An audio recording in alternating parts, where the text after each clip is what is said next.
Thanks to Blazing Boost for sponsoring this video. The reason why I vouch for Blazing and I am happy to have them as a sponsor is that I genuinely think that they can help a lot of players in the community who just don't have time. Many gamers have jobs, families, and it's normal to be left behind, especially on Destiny 2. If you don't want to share your account, which can be understandable, you can just purchase Sherpas and play with great teammates in order to become a better player too.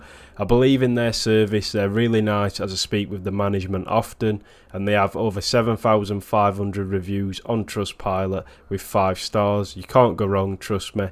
If you ever experience any issues, their support will be there to solve. Hey guys, welcome back to a new video. Today I'm going to be talking about the top 5 PvE primary weapons. Now if you guys want me to make like a part 2 on special and heavy, or if you want me to make PvP variants of this sort of video, let me know, because I know it is around the corner beyond light and a lot of you guys are still missing out on some of the best weapons in the game. So I thought I would share with you what my top 5 is.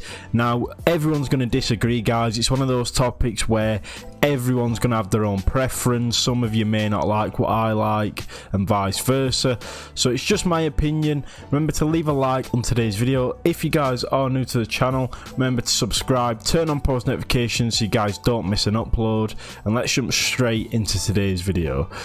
So starting off at the number 5 spot. Now this is going to be in a totally random order. None of these sort of have an effect, so they're not basically number 5 is the worst and number 1's the best. This is just a top 5 because obviously you use them for different situations, and that is going to be an underrated one. Now Night Watch, it's a scout rifle you can get from Umbrella Engrams. A lot of you will have this that's watching, but as you can see it's 1360 power, and to be honest it's a really overpowered scout rifle, especially in like nightfalls when you need something that long range.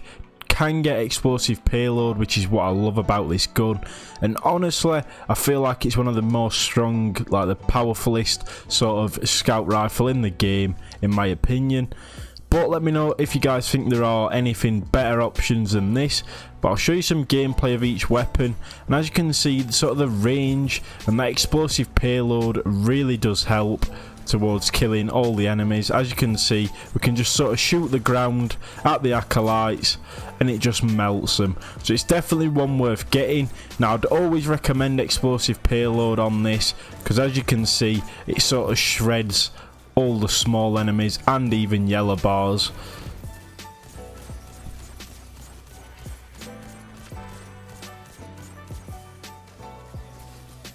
But it is a really powerful scout rifle.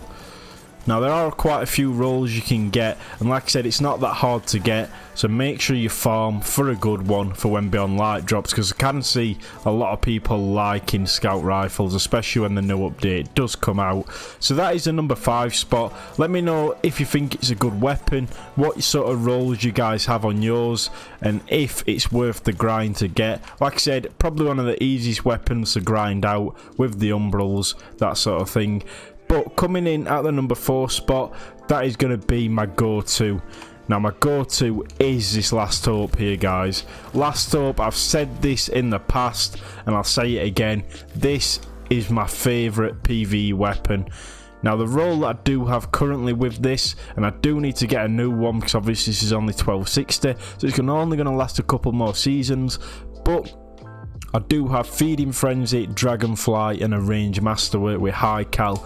Honestly, I don't think you're going to get a better role than this in my opinion. This is my go-to and it has been for a while now, and I know you guys seem to love it as well when I've told you guys to check it out. As you can see, like a Nightmare Shank, pretty hard to deal with for a primary, just super easy to kill. And not only that, once you guys do obviously get that Dragonfly procced, it's going to be quite overpowered. So what I'm going to do is I'm going to start up some Nightmare Hunt so you guys can see this in action, hopefully.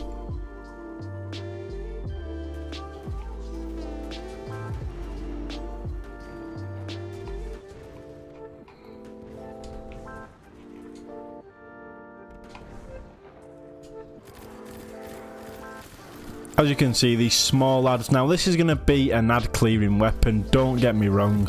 This is what it's made for. Simply ad clearing like a recluse, but obviously that sidearm variant. Now this witch doesn't want to show herself. As you can see, that wizard killed super easy. Kill that right there. Now I should be able to show you this weapon now that we've started this, hopefully.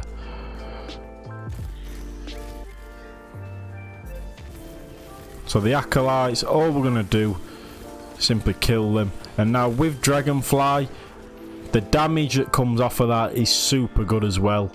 And that is why it definitely has to go in the top 5 spot for me personally. Now jumping in to the next spot, it's going to be one you all expected to be on this list, and that's Annoying Hunger. By far, it's been the most overpowered weapon in the game for some time, and I think if I didn't include this in the top 5, I'd get a lot of hate for it. But yeah, the one that I'm running, my PvE role, is Zen Moment Multi-Kill Clip with a range masterwork. Honestly, you can get a lot of different roles for this, and it's one that sort of does work no matter what. Even with a bad roll, this gun's gonna melt, and it's definitely one you need to get before Beyond Light if you haven't already. Guys watching this probably will have it, and you'll have the best rolls possible. But it's pretty much just a shredding machine. Imagine the recluse, but probably better, I would say, if you can get the right rolls for it.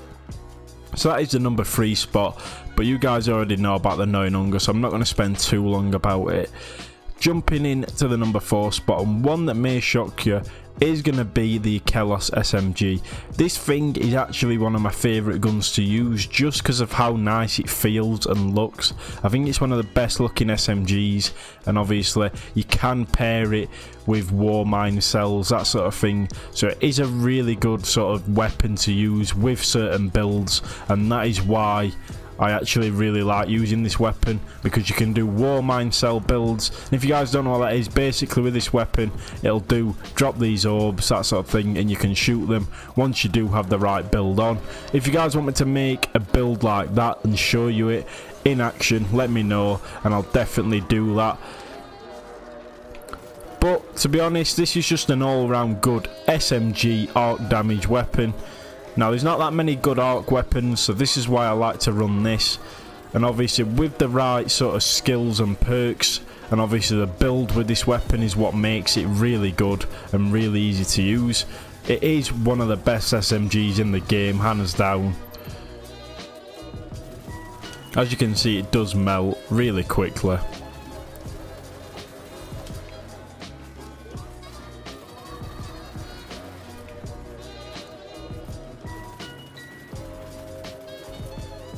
But yeah, that is what I would put at the number 4 spot. Let me know what sort of roles you've got on this as well. I need to farm for a better one, me personally. I'll show you the role that I do run. To be honest, it's just the first role I've got, and I've not really had time to farm it, but I'm definitely going to do it before Beyond Light. It's Surrounded Grave Robber with Seraph Ram, so it's not the best, don't get me wrong, and a Stability Masterwork, but it still seems pretty good. And obviously this is a terrible role, so with a good roll, you can imagine how good this weapon actually is and how it feels. Now coming in at the number 1 spot, and it is going to shock a lot of you, but it's going to be the Cold Denial. To be honest, this season without this, a lot of the Nightfalls would have been a struggle. For me, I think this is definitely one of those PvE weapons you guys need for endgame.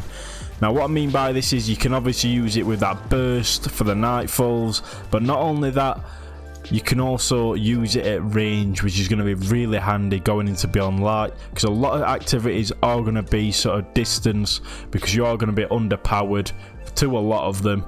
So that is why you want to use your Cold Denial. The range on this thing and the time to kill is really good, especially with a good roll. The one that I'm running at the minute is Zen Moment Multi-Kill Clip with armor piercing rounds and small bore and a stability. So for me, my perfect roll is this right here. To be honest, the magazine size is decent. I don't seem to run out of ammo like that often. I feel like it's a well balanced gun, and definitely one that's slept upon. and definitely one that should be in this top 5 for sure, just because of how good you can sort of use it up close and at a range compared to the other weapons. And not only that, for nightfalls this thing absolutely melts with its DPS. So that's pretty much going to wrap up my top 5, guys. I'd love to know what your top 5s are and ones that you recommend. Recommend some more weapons down below that I may have missed out on, or you guys think are worth a shout out. So I'll be checking the comment section, and as always guys, hopefully you guys did enjoy today's video. If you did, let's try and aim for 100 likes. Share it with your friends, and hopefully Beyond Light is as good as everyone's making out. And as always, I will catch you in the next one.